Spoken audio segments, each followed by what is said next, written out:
ശബരിമല സ്വർണ്ണക്കൊള്ളയിൽ ഒരു ജില്ലാ ജഡ്ജിക്ക് പങ്കുണ്ടോ?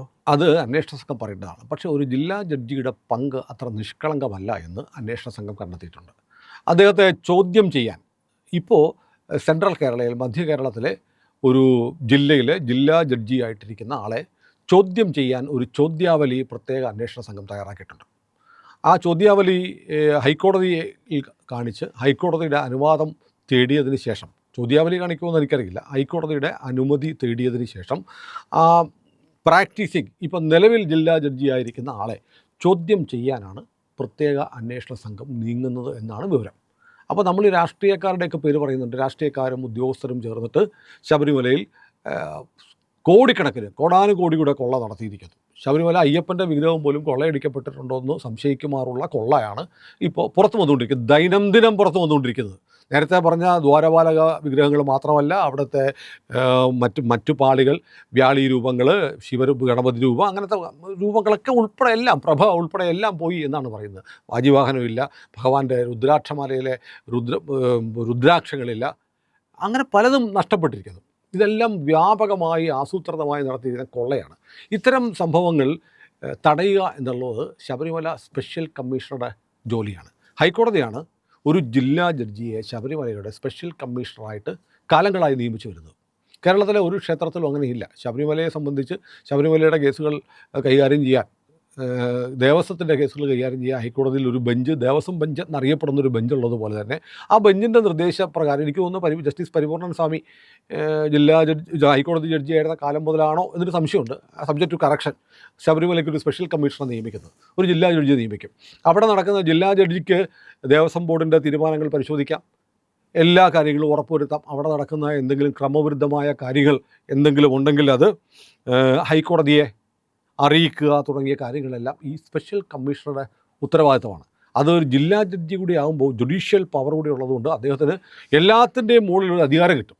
അങ്ങനെ ഒരാളെ 2019 മുതൽ 24 വരെ ശബരിമലയിൽ സ്പെഷ്യൽ കമ്മീഷണർ ഉണ്ടായിരുന്നു, ജില്ലാ ജഡ്ജിയായിരുന്നു. ആ ജില്ലാ ജഡ്ജിയാണ് ഇപ്പോൾ ഒരു സ്ഥലത്തെ ഡിസ്ട്രിക്ട് ജഡ്ജായിട്ട്, സ്പെഷ്യൽ കമ്മീഷണർ ആയിരുന്ന ആളാണ് ഇപ്പോൾ ഒരു സ്ഥലത്തെ ജില്ലാ ജഡ്ജിയായിട്ട് പ്രവർത്തിക്കുന്നത്. ഇപ്പോൾ പ്രധാനപ്പെട്ട പ്രശ്നം, അദ്ദേഹം 2024 ഒഴിഞ്ഞ് 2025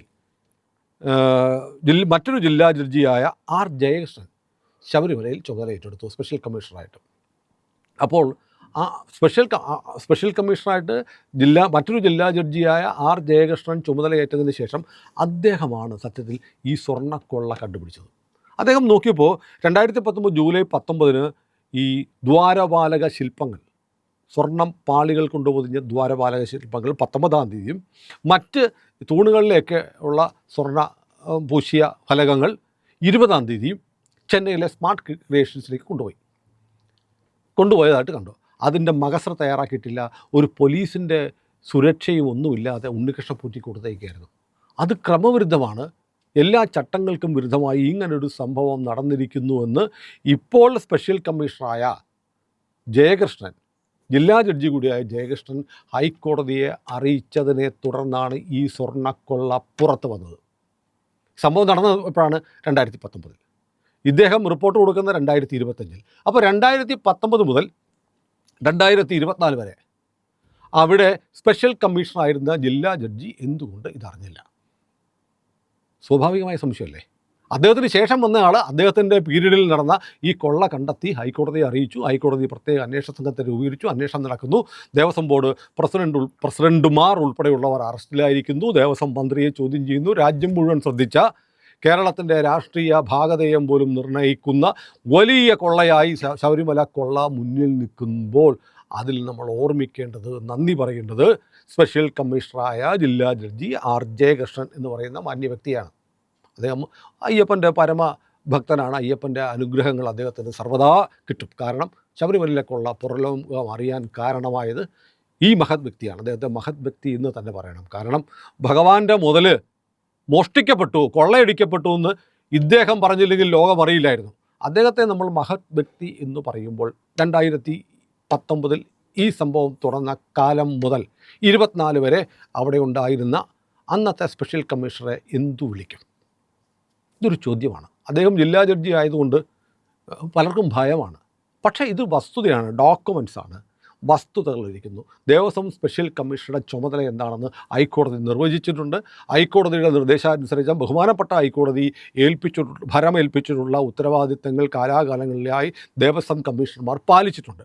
പക്ഷേ 2019 മുതൽ 24 വരെ ഉണ്ടായിരുന്ന സ്പെഷ്യൽ കമ്മീഷണർ എന്തുകൊണ്ട് തൻ്റെ ചുമതല നിർവഹിച്ചില്ല, അല്ലെങ്കിൽ അതിൽ വീഴ്ച വരുത്തി എന്നത് ഉത്തരം കിട്ടേണ്ട ചോദ്യമാണ്. അത് അദ്ദേഹം ഒരു ജില്ലാ ജഡ്ജിയാണ്, ഇപ്പോഴും ജില്ലാ ജഡ്ജിയായി തുടരുന്നു എന്നതുകൊണ്ട് മിണ്ടാൻ പാടില്ല എന്ന് പറഞ്ഞാൽ അതൊരു ഭയത്തിന് സ്ഥാനമില്ല. അതുകൊണ്ട് നമ്മൾ നിർഭയം നമ്മൾ പറയുകയാണ്, അങ്ങനെ ഒരാൾ ഉണ്ട്. അദ്ദേഹത്തിൻ്റെ പേരൊന്നും ഞാൻ പറയുന്നത്, ഏത് ജില്ലയാണെന്നും പറയുന്നില്ല. കാരണം ഒരു പക്ഷേ അദ്ദേഹം ചില പല കാര്യങ്ങളുണ്ടാവും. അദ്ദേഹത്തെ ഡിഫെയിം ചെയ്യാനല്ല പറയുന്നത്, ഇത് it's A reality. He is answerable. ഒരു ജഡ്ജി ആയതുകൊണ്ട് അങ്ങനത്തെ ഇമ്മ്യൂണിറ്റി ഒന്നുമില്ല. അദ്ദേഹം ഉത്തരം പറയേണ്ടതാണ്. എന്തുകൊണ്ട് ഞാൻ എൻ്റെ ശ്രദ്ധയിൽപ്പെട്ടില്ല? പല കാര്യങ്ങളുണ്ടാവും. ഒന്ന്, അദ്ദേഹം സ്പെഷ്യൽ കമ്മീഷണർ എന്ന നിലയിലുള്ള അദ്ദേഹത്തിൻ്റെ പ്രവർത്തനം തൃപ്തികരമായിരുന്നിരിക്കില്ല. ഹൈക്കോടതി ഇങ്ങനെയൊക്കെ പറഞ്ഞ് ഞാനിടയ്ക്ക് അവിടെ പോകും, ഭഗവാനെ തൊഴും തിരിച്ചു പോരും, അല്ലെങ്കിൽ ഞാൻ ഇതിലൊന്നും ഇടപെടാൻ പോയിട്ടില്ല എന്ന് പറഞ്ഞ് ഒരു ഈസി ഗോയിങ് മട്ടിൽ അദ്ദേഹം സ്പെഷ്യൽ കമ്മീഷണർ എന്ന നിലയിലുള്ള തൻ്റെ ഹൈക്കോടതി ഏൽപ്പിച്ചിട്ടുള്ള ഉത്തരവാദിത്തങ്ങൾ നിർവഹിക്കുന്നതിൽ വീഴ്ച വരുത്തിയതാവാം. അല്ലെങ്കിൽ അദ്ദേഹം അദ്ദേഹത്തിന് ഇത് മനസ്സിലായില്ല എന്ന് വരാം. പക്ഷേ അദ്ദേഹത്തിന് മനസ്സിലായില്ല എന്ന് പറയുമ്പോഴത്തേക്ക് അദ്ദേഹത്തിന് ശേഷം വന്ന കമ്മീഷണർക്ക് മനസ്സിലായി.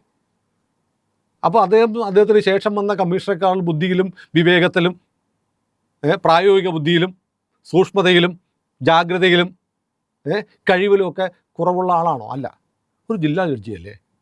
അദ്ദേഹത്തിൻ്റെ ടാലൻറ്റ് ഇപ്പോൾ ഇത് കണ്ടെത്തിയ ജില്ലാ ജഡ്ജിയേക്കാൾ സ്പെഷ്യൽ കമ്മീഷണറേക്കാൾ കുറവാണെന്ന് ആരോപിക്കാൻ ഞാനാളില്ല. അങ്ങനെയല്ല. അദ്ദേഹം ഒരു ജില്ലാ ജഡ്ജി പോലെയുള്ള പദവിയിൽ ഒരാൾ എത്തണമെങ്കിൽ അദ്ദേഹത്തിൻ്റെതായ വിസ്ഡമുള്ള, കോമൺ സെൻസുള്ള, വിവേചന ബുദ്ധിയുള്ള ഒരാളായിരിക്കാം. അതാണ് രണ്ടാമത്തെ സാധ്യത. മൂന്നാമത്തെ സാധ്യത, പത്മകുമാർ പറഞ്ഞ പോലെ ദൈവതുല്യരായ ആളുകൾ ഇതൊക്കെ പറയുമ്പോൾ നമുക്ക് ചെയ്യാതിരിക്കാൻ പറ്റുമോ എന്ന് പത്മകുമാർ ചെയ്തിട്ടില്ലേ? അതുപോലെ ദൈവതുല്യരായ ആളുകളുടെ ഇടപെടലാണോ എന്നത് ഒരു സംശയം ആണ്. ഇനി മറ്റൊന്ന് സംശയിക്കാൻ ഏറ്റവും നീചമായൊരു സംശയമാണ്. ഞാനത് അദ്ദേഹത്തോടുള്ള എല്ലാ ആദരവും നിർത്തിക്കൊണ്ട് പറയട്ടെ, ഇത്തരം കാര്യങ്ങൾ വരുമ്പോഴത്തേക്ക് ആ ഒരു സംശയവും വരും, ഇതിൽ അദ്ദേഹവും കൂടി പങ്കാളിയാണോ എന്ന് സംശയിക്കപ്പെടും. അപ്പോൾ അതിൻ്റെ ഒരു ഉത്തരം കിട്ടണമെങ്കിൽ അദ്ദേഹത്തിൻ്റെ നിലപാടുകൾ എന്തുകൊണ്ട് ഈ സൂക്ഷ്മതക്കുറവ് സംഭവിച്ചു, സൂക്ഷ്മതക്കുറവാണെങ്കിൽ എന്തുകൊണ്ട് സംഭവിച്ചു എന്നറിയേണ്ടതുണ്ട്. അപ്പോൾ പ്രത്യേക അന്വേഷണ സംഘം ചോദ്യാവലി തയ്യാറാക്കി അദ്ദേഹത്തെ ചോദ്യം ചെയ്യാൻ വേണ്ടി ഹൈക്കോടതിയെ സമീപിക്കുന്നു എന്നാണ് നമുക്ക് ലഭിക്കുന്ന വിവരം. അപ്പോൾ അത് ശരിയാണെന്നുണ്ടെങ്കിൽ നമ്മൾ കരുതുന്ന പോലെയൊന്നും അല്ല കാര്യങ്ങൾ.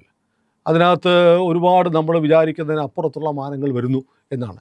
ഏതായാലും ഹൈക്കോടതി നിയമിച്ച ഒരു സ്പെഷ്യൽ കമ്മീഷണർ ശബരിമലയിലെ കൊള്ളയ്ക്ക് ഒത്താശ ചെയ്തു കൊടുക്കും, നിൽക്കും എന്നൊന്നും ഞാൻ കരുതുന്നില്ല. പക്ഷേ അദ്ദേഹത്തിൻ്റെ ഭാഗത്തുനിന്ന് വീഴ്ചയുണ്ട്.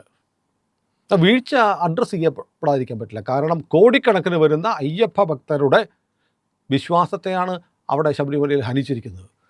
അവരുടെ വിശ്വാസത്തെ, ആചാരങ്ങളെ, ക്ഷേത്രത്തെ, പരമപവിത്രമായ ശബരിമല ക്ഷേത്രത്തെ സംരക്ഷിക്കാൻ വേണ്ടി ഹൈക്കോടതി ചുമതലപ്പെടുത്തി വിട്ടിരിക്കുന്ന ആളാണ് സ്പെഷ്യൽ കമ്മീഷണർ. ഒരു ജില്ലാ ജഡ്ജിയെ തന്നെ വെച്ചിരിക്കുന്നത് അത്ര മഹത്തായ, അത്ര ജാഗ്രതയോടെ ആ ക്ഷേത്രത്തെയും അവിടുത്തെ സമ്പത്തിനെയും അവിടുത്തെ വിശ്വാസങ്ങളെയും അവിടെ എത്തുന്ന ഭക്തരെയും സംരക്ഷിക്കണം എന്നുള്ളതുകൊണ്ടാണ് ബഹുമാനപ്പെട്ട ഹൈക്കോടതി ഒരു ജില്ലാ ജഡ്ജിയെ തന്നെ അങ്ങോട്ട് വിട്ടിരിക്കുന്നത്. ആ ജില്ലാ ജഡ്ജി തൻ്റെ ഉത്തരവാദിത്തങ്ങൾ പാലിക്കുന്നതിൽ വീഴ്ച വരുത്തി എന്ന് ആക്ഷേപം ഉയരുമ്പോൾ അതത്ര നിസ്സാരമായിട്ട് എങ്ങനെ കരുതും പ്രിയപ്പെട്ട പ്രേക്ഷകരെ? ഇതൊരു പ്രധാനപ്പെട്ട ചോദ്യമാണ്. കാരണം ഈ പണ്ടാണ്ട് പറയുമ്പോൾ എമ്പ്രാൻ അല്പം കട്ടുപുജിച്ചാൽ അമ്പലവാസികളൊക്കെ കക്കും എന്നതുപോലെ ശബരിമലയിലേക്ക് വിട്ടയച്ചിരുന്ന സ്പെഷ്യൽ കമ്മീഷണർ തന്നെ തൻ്റെ പ്രവർത്തിയിൽ ജാഗ്രത കുറവ് വരുത്തിയിട്ടുണ്ടെങ്കിൽ നമുക്ക് ജീവനക്കാരെയോ അല്ലെങ്കിൽ അവിടുത്തെ പോലീസുകാരെയോ ഒന്നും കുറ്റം പറഞ്ഞിട്ട് കാര്യമില്ല.